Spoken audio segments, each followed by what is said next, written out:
Okay, kompletuhin ang pangungusap. Ang hindi marunong lumingon sa pinanggalingan Hindi makakarating ay, sa Rizal. Ay, yes, Jocelyn? Ang hindi marunong lumingon sa kanyang pinanggalingan ay makasalanan.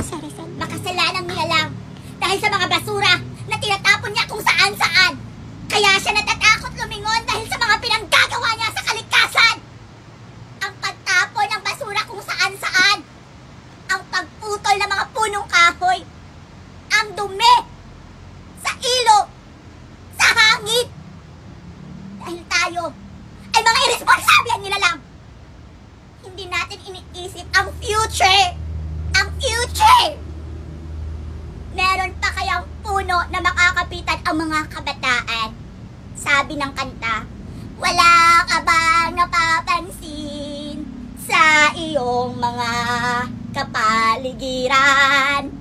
Ang dumi na ng hangin, pati na rin ang ilog natin. Hindi na masama ang pagunlad, pagkat malayo-layo na rin ang ating narating. Tama nga naman. Ngunit masdan mo ang tubig sa dagat. Dati kulay asul, ngayon naging itim.